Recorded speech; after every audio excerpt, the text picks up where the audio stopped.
Obviously a grinder, which we kind of knew that going in, and they've been playing typical, Wisconsin-style basketball here during their win streak coming into the game, and I thought we did some good things defensively. It's really 3 games in a row now where our defense. It's interesting because early on, as you guys know, our defense struggled, but the last 3 games our defense has been good enough to win basketball games, which I think, as Latulo told me the other day. One of our vets, that's encouraging. That's good. I mean, we held to 32% in the second half. I thought it was important to play hard without fouling, and 12 of their 20 free throws were a result of us fouling intentionally, obviously to stop the clock. They had 0 free throw attempts at the half. I thought that was good. Obviously, we affected field goal percentage well. Certainly some things that we can do better on that end, and we'll take a look at that. Offensively, we struggled. 11 turnovers doesn't seem like a lot probably when you look at it on most nights, but in a low possession game, that needs to be single digits, and it just wasn't. I thought we had a couple sloppy plays there in a low possession game that we can't make. Our focus has got to be a little bit better there. We've got to be a little bit sharper. And then, 2-point field goals would be the second thing that would stand out.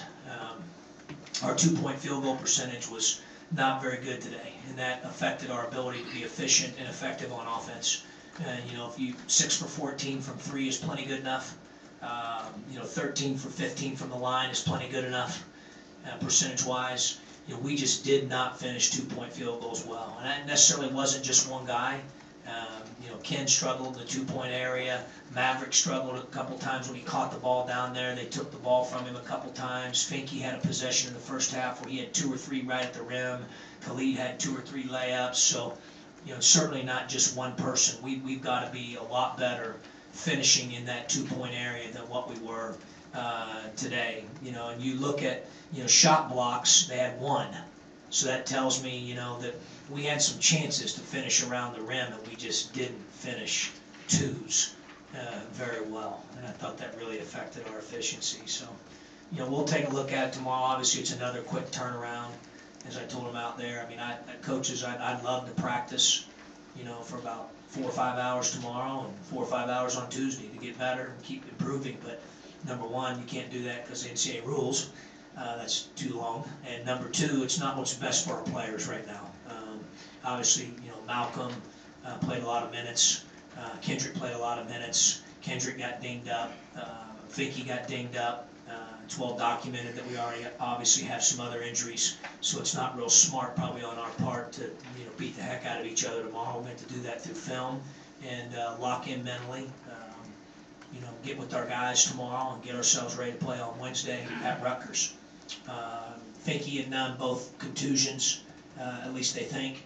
We'll have an MRI with Finke tomorrow just to make sure, precautionary, just to make sure we're doing the right thing there and there's nothing that we don't think is going on.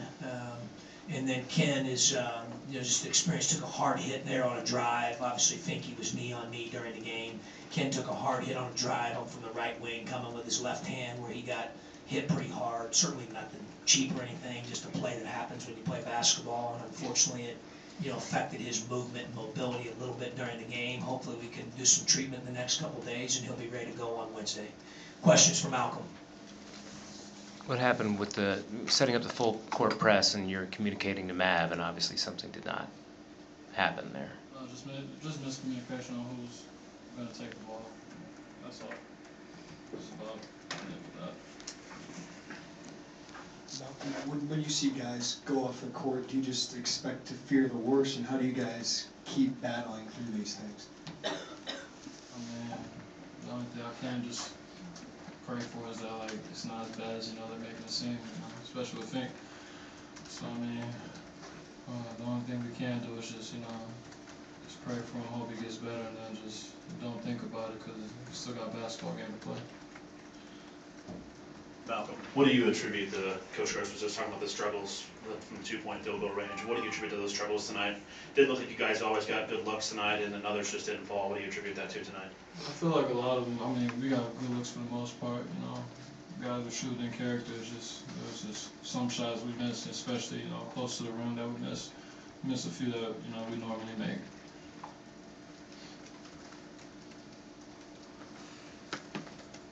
Malcolm, You guys got off to a good start again tonight, just like Thursday, and then kind of went into a lull there where the Badgers went on that 15-4 run, 23-10 overall. What happened there? It's kind of similar to what happened last game. We started off making a lot of our shots, and then a lot of what coach was talking about, we started missing a lot of 2-point field goals in their time span, and they started making. They actually made some tough shots during that run too. So we were just missing shots and they were making shots.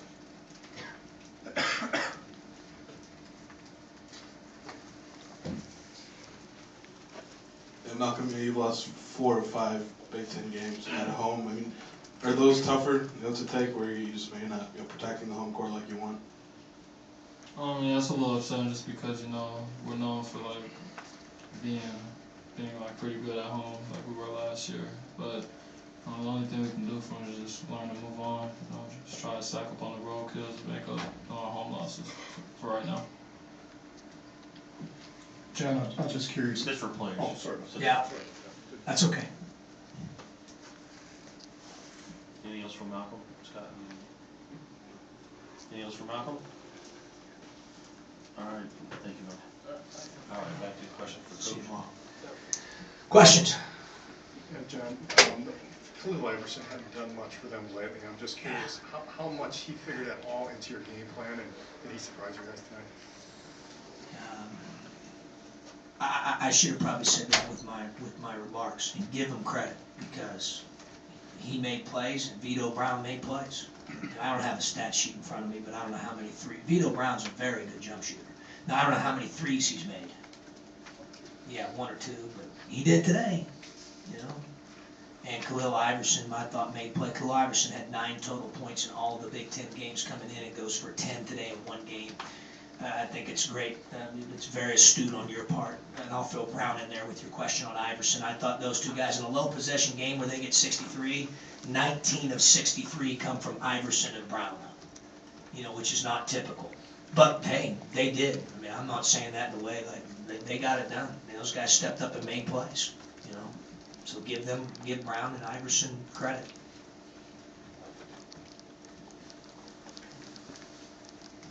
John, you said Kendrick suffered a contusion. Contusion to what? Hip area. That's all they can tell me. All I wanted to know was, did they think it was a hip pointer? And they said no. That's all I needed to know.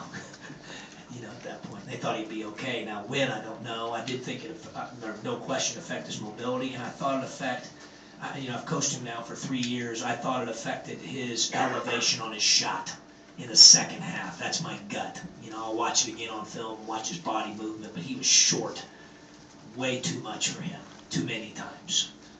So I did think it affected him, but, we'll see. I mean, at this point, just like Malcolm said, you can hope and, pray for the best. And we've kind of seen it all at this point, so just kind of roll with it. One more for you. Point guards didn't score any points tonight. I know Yeah. they're carry the ball at the league level. What do you need out of them? Well, obviously tonight, I thought Khalid in particular had 2 or 3 really strong drives to the rim, and we needed him probably to go 2 for 4 on those drives instead of 0 for 4.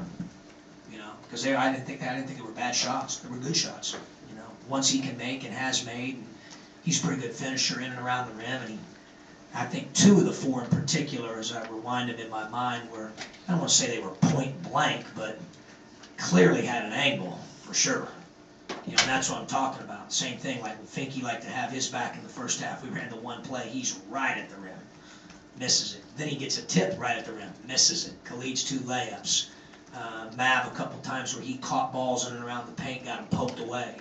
That attributed to our 11 turnovers. Just our toughness and ability to make plays and finish in that 2-point area, especially Jeremy, right around the box. We needed to be better there. We just weren't good enough there tonight. Yeah, Coach, Michael took the hard fall at Minnesota. It was okay. When you go out on the floor and see maybe he's holding his knee, does that put a little more of worry in you? Maybe a couple years ago. Obviously I'm always worried about those guys. I don't want any of them to get hurt or injured. But, does it cross my mind there might be something wrong with them? Absolutely. I think that's, we've been through a lot with that stuff. I'd be lying to you if I told you otherwise. Whether it's, bumps or, fingers or thumbs or knees or meniscuses or, it's kind of boring, you guys, I could keep going. Next question. I want to get back to that full court press thing with Malcolm, and Malcolm pretty clearly told Maverick that you wanted Yeah, we were him. supposed to be in 5 orange there, the defense we're in, and we had some guys not in the defense, so there was some miscommunication there. It's exactly as Malcolm stated there. How often has it happened this year where you get a simple instruction and? I don't like for it to ever happen, but not often. Not often. That was obviously yelled from the bench right there because we weren't using a timeout. But they were trying to be aggressive, get into full court pressure, trap, do some different things there to try to extend the game. So Malcolm was pretty animated about it, which I don't mind.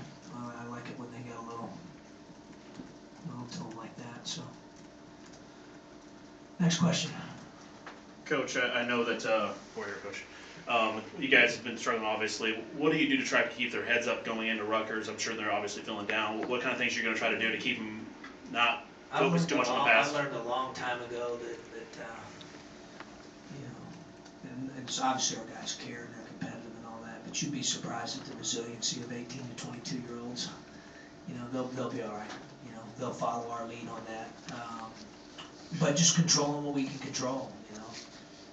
And making sure our focus is, like Rob's mentioned there a couple times on that one possession, our focus need to be better. We need to be on the same page there. Controlling some of those things, see if we can clean up a few mistakes, controlling our effort, controlling our attitude. I think the one thing that's happened for us in the last 3 games now is we've defended well enough to win, and I don't know if I could have said that early in the year. So that part, we've made some progress. We need some guys to, obviously Hill and Nunn tonight go 11 for 26, and the rest of the team is 7 for 24. We need to finish a few more of those field goals. And I thought we had some decent looks. There were some possessions where the ball stuck a little bit, but give them credit. I mean, they defend well, so it's not like you're playing against a good defensive team. But we've got to finish more of those. Coach, Thorne sent the 2nd straight game. Do you have any official status with him? No, I don't. They're probably waiting for me. After every game and every practice, I have like a 30-minute meeting with doctors and trainers. So I'll know more probably in a little bit. Yeah. Coach, at the end of the first half, sorry. Yeah. Saw you were pretty demonstrative in trying to, having drawn the foul, you had fouls to give. Try to get guys to maybe try to recognize that situation on their own, just in general sense, as opposed to maybe. I don't know. I'm not blaming him. It's loud in there, and I was trying to get him to obviously the foul with 2 fouls there. Try to make a smart play. But, we train our guys to play hard without fouling. We're 37th in the country and not doing that, so I'm trying to ask them to do something that I typically would not want them to do at all, that we take pride in. So I'm not gonna blame him. I mean, I'd like for him to know that. Obviously, there was no timeout there. We're yelling that we want that done. We didn't get it done there. The kid makes it tough too. Bounces over the rim and goes in. So it is what it is. But I'm not gonna blame Malcolm. Yeah, as tough as the Big Ten is, does losing at home just put you further behind the 8 ball? Obviously, you don't want to do that in this league. I don't care who you are. Ask that question to anybody. But the biggest thing for us right now is you can't control those things, meaning, whether it's a home, away, or neutral game. What we're trying to control is how well we play. We've got to play well. That precedes outcomes. It's not the other way around. So we've got to play better. Today we needed to finish 2-point field goals better. We need to take care of the ball better. And again, I know 11 doesn't sound like a ton, but it was a low possession game. 11's too many. We need to play with about 9. 8, 9, which we've done a lot. And today I thought we had just about 3 or 4 sloppy ones that we could have played with about 8. And we needed to play with about 8. We needed to finish 2-point field goals better. Each game's different. The other night it was different. The other night it was free throws. The other night it was rebounding in the first half, and it was some decision making and execution late. Today it was not free throws. Rebounding was okay, but I wouldn't say it was like it was the other day. And I thought some of our decision-making, other than he did mention, and I agree, I would like to have fouled the guy at the end of the half. There were 2 fouls. But other than that, I thought it was a little bit better. I thought execution was a little bit better, other than a few just a handful of sloppy turnovers. Maybe that's too many, probably 3 or 4. So it was a completely different game. And that's the beauty of the whole deal. Every game is different. And so, the one on Wednesday will be a different game. You can play this one over, and tomorrow will be a different game. You could play the game over Thursday night, and I'm not a bettor, but I would bet that we'd probably not go 18 for 31 from the line if I was betting. But we did that night. Kind of like the question about Iverson and Brown, I thought was a great question. When have they gotten 19 points was what they got tonight in a Big Ten game combined? They haven't at all, but they did tonight. So every game's different, and I think you have to understand that you got to play the possession that's in front of you and play the game that's in front of you and control what you can control. Coach, tonight you had multiple instances in which you had guys take shots early in shot clock, jump shots. Is that something like guys like JCL? Depends on who they are and if they've earned that. How good shooters they are. If they've earned that right through practice stats, and obviously you guys know who good shooters are. I mean, Nunn can make shots, Hill can make shots, J. Cole can make shots. Is that a great shot for somebody else? Maybe not, but for them it's not bad. I do want them to be aggressive. I do think though there were a couple times where we took some early ones and fell for the bait a little bit against them. You got to make them work a little bit more. I thought there were also some times where we just didn't make it. Like, I can't draw up a play to get a couple of those layups that Khalid got or Finke got in the first half, or, better than that, you got to make them. You got to make more of them. You got to make all of them, but you got to make more than what we did tonight from 2-point range. John, your first 2 teams went 2-7 here in the Big Ten to start. What clicked with those teams, and then how is it different this year? I think the first team obviously was older. Those guys were so seasoned, and they were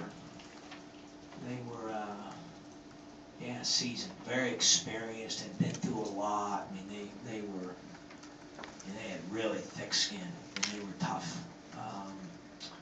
So that was that team, and then obviously the other one, the second-year team was extremely young. Holy cow! I mean, we brought in 9 newcomers that year. Ray had been sitting out; he was the 10th guy. So we had a 13 scholarship roster and 10 guys that never played a second for Illinois. Totally different than the first year. But I thought those guys kind of hung in there, and we got hot late, played really well late. So 2 completely different teams, one very old, one very young. Obviously last year was a little bit different. I don't know if this year's team's like either one of those identically. Each team's different. Obviously we're not as old as that first-year team. We're not as young as that second-year team. Neither of those 2 teams in this team's defense has probably been through what these guys have been through with all the stuff that's happened, with the injuries and all that stuff. In fact, I think JoJo missed 1 game my first year, and I don't know, DB, did I miss a game second year? I don't think so. He'll get you to make sure it's accurate. So 1 game in 2 years, so you could say that's just a little bit different than this year. So maybe that part's a little bit different, but at the end of the day, we have a choice to make. We have a choice in how to respond. And both those teams, Brett, they responded the right way. They didn't hang their heads. They kept working. They kept grinding. They kept getting better. They improved. They believed. And they ended up playing their best basketball late. Both teams. So obviously that's our plan with this team. That hasn't changed. You always want to play your best late, and if you can. Sometimes you get dealt cards you have to play, or that maybe aren't ideal, and then just reality, and you got to figure it out. And, right now we've got to play better. I think we bought to watch the film, but we played better than we played tonight. That 2-point field goal area, and the turnovers, I just think were the difference for us on offense. Coach, big picture with point guards, how difficult it is to run your style of offense without a point guard that can consistently get his own shot? Obviously it's a coach's job, Derek, to adapt, and we've done that. We've adapted, and we've had to adapt a lot, probably more. Last year more than any year I was a head coach up to that point, and this year even more than last year. So you know, part of it is you have to adapt. I mean, you know, there's no need crying, you know, over spilled milk. I mean, the milk, some of the milk spilled, you gotta figure it out. A guy's out, well, he's out. I mean, it's not changing. You gotta figure it out, you know, so. But in terms of if you're talking about like the offense we ran our first year, you know, a little bit different right now as we're developing some guys. You know, obviously we'd like to get back to some of those traits, and that certainly helps. You know, not only with point guard play, but with, you know, guards that can make plays and, you know, have the ability to play make not only for themselves but for others. You know, right now we've got some guys who are maturing in that area, some of our young guys. I think some of them will eventually be able to do that some as well. You know, I think of a guy like Brandon Paul. I mean, he really matured and became more of a playmaker as a senior. I don't know how much point guard he had played. Before, I don't know how much he had played before we got here, but he played quite a bit that year, and he did a good job. He really evolved, and he really grew, and he got better. So I'm hoping that happens with some of our other guys as well. Any other questions for Coach? Thanks, guys.